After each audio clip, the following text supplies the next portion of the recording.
him. Good afternoon. We're here to do the top 10 tips for the COVID crisis. Just to take my mask off here because I am about 10 feet away from my cameraman.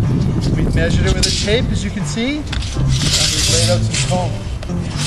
So we want to show everybody what 6.5 feet really is, what 2 meters is. So these cones here are set up 2 meters apart lengthwise. So most people on seawall are catching on to that, but I'm going to tell you, here's the width. I'm just under 6 feet tall, so my arm spread, my wing spread here is about the same, just under 6 feet long. And you can see it's not that wide. This sidewalk, even going out past the cones, is only about 9 feet wide. So if you were to pass somebody here, especially head on, my shoulder is about 28 inches wide. There's a little bit of space made a foot. Here's my shoulders again, another 20 inches wide. So this does not provide much space for people. So keep this in mind when you're passing people. You should still maintain the 2 meters wide, 6 feet plus. Now, when you look at it, it's not that much space. If I had another set of cones lined up here, that would be enough to have people safely skating near each other. So I noticed on the seawall, most people are starting to catch on to be 6 feet behind somebody, but when they go to pass, they're not even going single file. Sometimes they're going double wide. They're passing people only a few inches away. So that's not really safe. That's not following what the health professionals are directing. So keep that in mind. Now here's another thing I want people to think about. Speed of travel.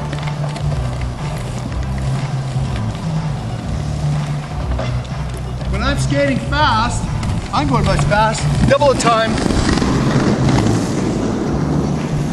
I'm going probably twice the speed of a jogger.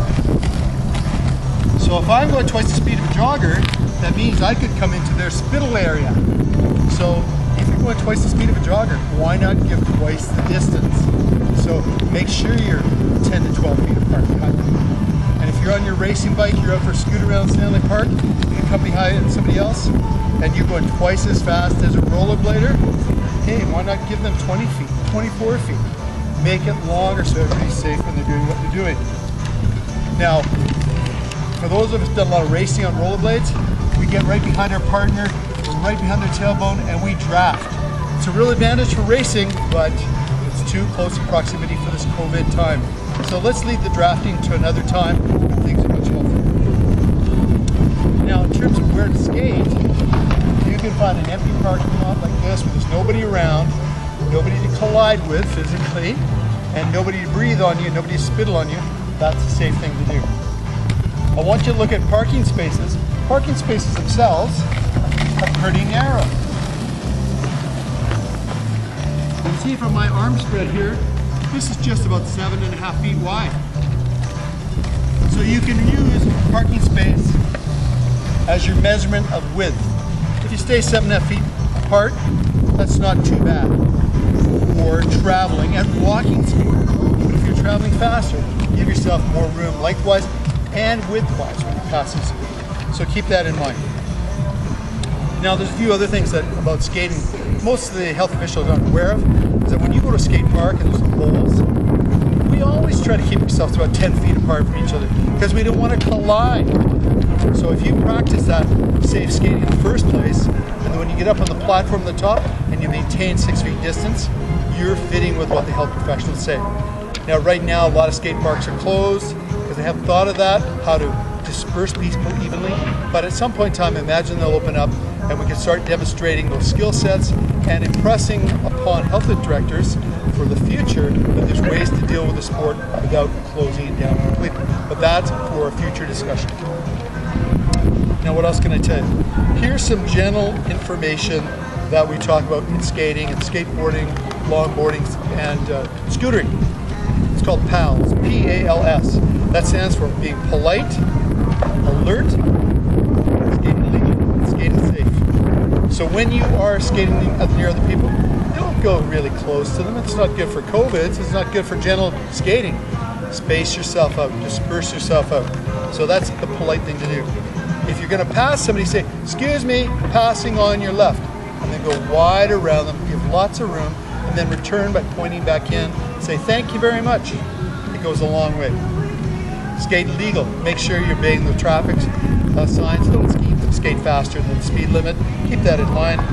And generally, follow all these principles. Think of safety as a key issue. Now, in terms of gear, this is the new safety equipment for inline skating. A mask. I'm not wearing it now where I'm about 10 plus feet away from my camera person. There's nobody else around. But if I go into close proximity with somebody, I'm going to put the mask on. Just like when I go to the grocery store, I've got the mask on to go shopping. I stay at least 6 feet behind the person in front of me. When I get into the shopping area, I go down the directional arrow, so there's one-way traffic down the aisles. And I'm maintaining distance at all times. So keep that in mind.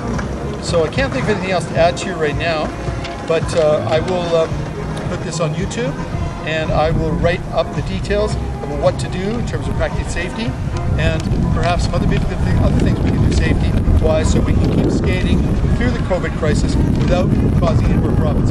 Here's the one I did forget to add. When you touch things, make sure you don't touch them with bare skin. Make sure you got gloves on or slide plate so you can touch a pad or a button quite safely. But even better, grab some tissue. Have it in your pocket so you can take it. Use that tissue for touching things, elevator doors, doorways, and then make sure you dispose of it safely afterwards. Thank you very much. Those are our COVID skating tips for today. And I'll just finish off with a little bit of skating here.